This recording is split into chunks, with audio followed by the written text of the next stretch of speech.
people who've been stubborn in their childhood, because it means that we can disrupt things together. But people who are not so versatile can be rigid in terms of change. Back to our conversation on generations. So because of generational psychology aspects, it affects everything else. For example, if you meet a person who's like a good boy gone to Alliance, right? So firstborn went to Alliance, secondborn went to Kenya High, was a good girl. So the thirdborn can be forced into it. So in the process, the thirdborn will go to a national school, go to campus, but at some point, in the process of now finding the identity, rebellion can kick in because the identity has been enclosed. I believe personally, the most intelligent people are in mental hospitals.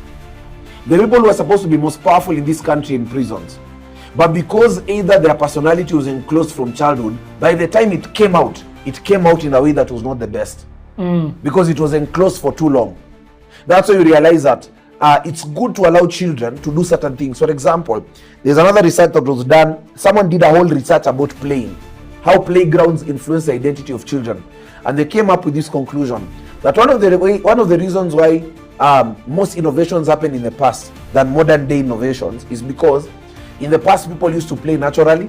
They had huge playing grounds. They did not actually have playing grounds. They had a whole field. That allowed their mind to be creative. There were no gated communities as much.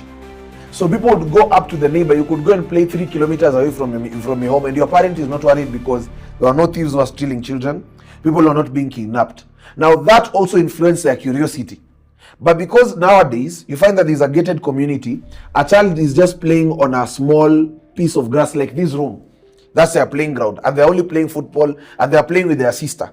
They are not interacting with people who have a different personality. Children have not learned how to defend themselves. It also now has an impression and an impact in terms of their larger aspect of their identity.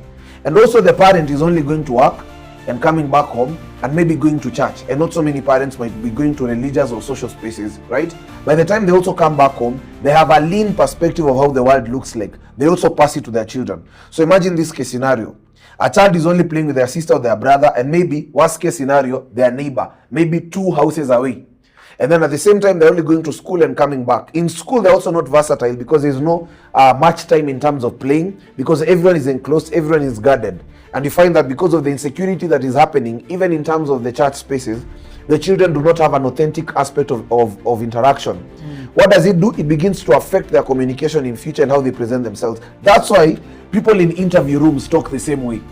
When you go in an interview room, people sit the same way, they talk the same way, they answer questions the same way. It's like everyone has been programmed. Why? Because it's connected to their childhood and their orientation. Also, parents learn how to parent from another parent. These other parents learn to parent from another parent. Let me tell you a story about fish. A 6-year-old girl asked her mother, who was in her 20s, 27, Mom, why do we break the tail of a fish? The mother said, well, I don't know, let's ask my mother. The mother is 42.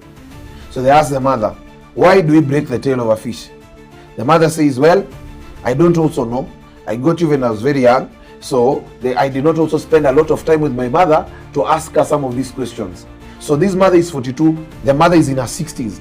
So she asked the mother, by the way, my daughter asked me why we break the tail of a fish. The mother who is in her 60s does not know. Says, let me ask my mother. Mother is in her 90s. Mom, why do we break the tail of a fish? She doesn't know. So they ask the oldest woman in the village, and then she says, oh, during past times, we used to cook with a pot.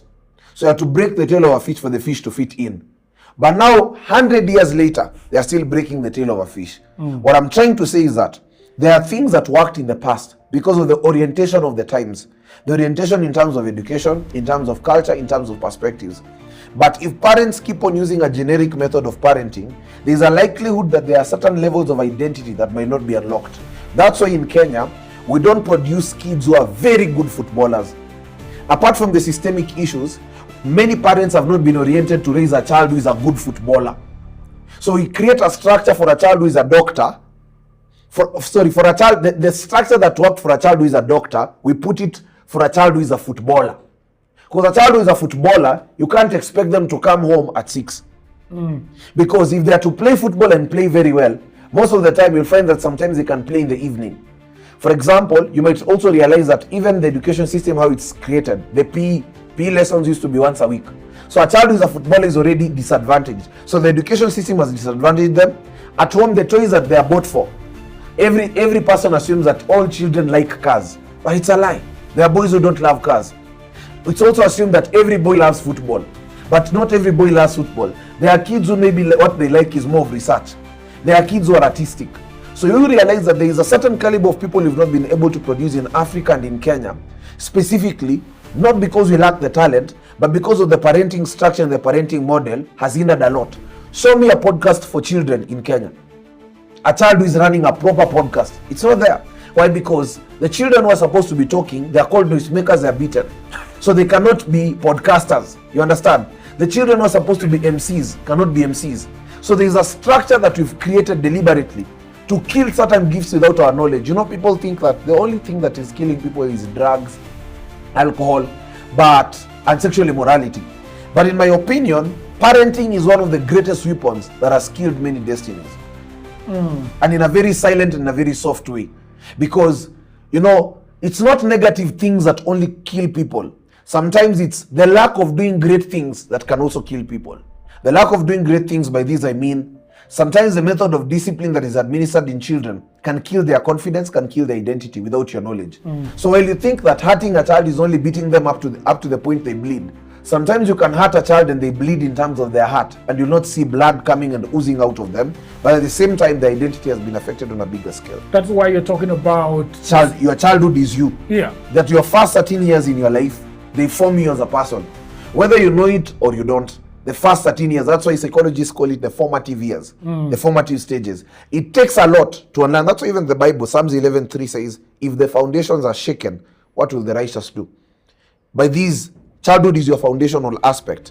How you're treated. I'm convinced there are people who are not even as great, but they had a great childhood. That's why they are great. And you might find there are people who are great, but they had a childhood that was shaky. So they ended up not being great. Not because they were not great, but because the childhood was shaky. And so it ended up affecting and disrupting the kind of greatness that they carry. Yeah. Your childhood, how was it like? It was both extremes. My dad was a police officer, my mom was a teacher. My mom exposed me a lot. She played the role of exposure in terms of me knowing about Tom Mboya. I got to know about the labor charter, the economic blueprint when I was 12.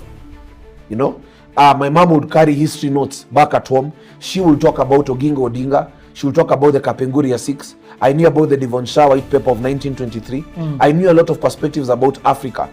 I knew about the politics of Nelson Mandela in terms of African National Congress, what they were doing in South Africa. I knew a lot of perspectives. My dad toughened me. Part of the personality that I have, the boldness and the audacity, came from my father. Because out of him being a police officer, he was very outspoken. He would tell you things as they are. Also, we would work a lot together. How thieves will know whether my dad is around or not is when our road, you see the road leading to our home, if it is clean, my dad is around. If it's not clean, he's not around. What do you mean by clean? It is so if my dad is around, litter will not be thrown around. He will slash and ensure that he has picked up the garbage. And I'm the one who will do the job with him. So you realize that it also planted a perspective in me. Why am I cleaning somewhere where I did not litter? But it planted perception in terms of leadership and visionary thinking, social responsibility.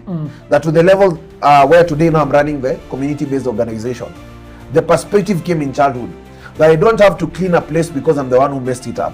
I have to clean the messes of another generation, even if I was not there. That's why I'm passionate about children. I'm passionate about the future because I was picking garbage that I did not throw. But there's another child who was told, you don't pick garbage where you did not throw it.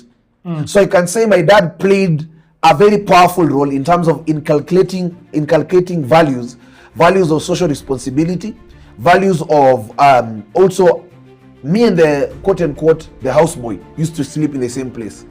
So I also got to know that employees are the same as I am. That's why today I don't eat special food from what my team eats. We go in the same car. I share clothes even with some of my team members. If you don't have a shirt, I'll give you my shirt. Today it has planted the perception in terms of leadership. At 19, I was living with 17 people in my house. You give a shirt, you take it back. When you give it, do you take it back? No. I just bless you. So there are perspectives that were planted. Me living with many people, working with many people. Today in your studio, how many people today come with? 8. There is a part of me, I am a fan of Liverpool. Just because of one thing, we don't walk alone. So, Liverpool, yeah? Yes, Liverpool. Did you congratulate Arsenal, by the way? It is good. They did well. I'm not a fan of football, but I just love Liverpool. I don't even know much about Liverpool. Oh, is that but I so? just love Liverpool because of that tag. We don't walk alone. Never walk alone. Never walk alone. So the fact that it is never walk alone, just because of that, that's why I'm a fan of Liverpool. Yeah. You see, so there are aspects that were planted early. That's why I've said, I don't advocate for this soft parenting, where a child is just affirmed every day, you're good, you'll go far, don't worry. A child does something and then you just tell them, you don't worry. This thing of therapy, don't beat a child. There's a level in which we are going towards a very dangerous zone, where we are going to lose a certain sense of values as a society. And also the aspect of single parents, it's another menace that is going to it's a time bomb. Especially the fact that boys are not becoming boys. What do you mean by that? Kenya currently is leading in terms of single mothers. Kenya is number 2. South Africa is number 1. Single mother? In Africa, yes. So that means a lot of boys are not going to be to have proper masculinity in as far as manhood is concerned. And you realize that you see, a mother can never father a son, and a father can never mother a daughter. It's just simple as that. And you realize that many boys are being fathered by mothers. So they are not going to be accurate men in terms of strength and in terms of masculinity, in terms of audacity. That's why you realize in today's society, men can commit suicide because of a girl has broken them. In the previous society, that could not have happened. But you realize today a boy can commit suicide because of that. Because you realize that the seed of fatherhood, the seed of strength is lacking in a serious case. That's why men cannot express themselves. Today in interview rooms, I've done interviews before in my company. One day we sent out a job opportunity, 46 people applied. Out of 46, 38 girls showed up. So 46 men as 38, only 8 men showed up. And out of the 8 men, only 5 would look at me in the eyes, maintain eye contact boldly. So only you realize, 5? Yes, only 5. So you realize... Wait, there were 38? 38. Out of 38 were girls? Yes. So that leaves how many boys? 8. And only 3 could look at you look at me in the face. You realize most of the time when they are speaking, they can't express themselves. So you have to tell them, look at me, talk to me. You have to now start wooing them. And that's why you realize now, there's a danger in the sense that many men are now going to look for women who are stronger to date them. Because they are not looking for a girlfriend anymore. It's like they're looking for a mother and they're looking for a father in a girl. So that's why you realize now, the rise of the alpha female woman will be a need that the society will be craving for. Strong women in terms of political leadership, strong women in terms of corporate companies. There's another research that was done by McKinsey. They released a document that right now corporate companies prefer to hire women more than men. Why? Because of the aggressive sense. In terms of the women are more aggressive, in terms of marketing, they take accountability. In boardrooms, they are more vocal, they contribute in ideas. Men will just agree. So that's another gap. Why are men agreeing? They are agreeing because they lack the audacity, the seed of audacity. Audacity is a seed. If you don't have it, you don't have it. You can nurture it partially, but there is a natural seed of audacity. You see the way people like Raila would show up and swear in themselves.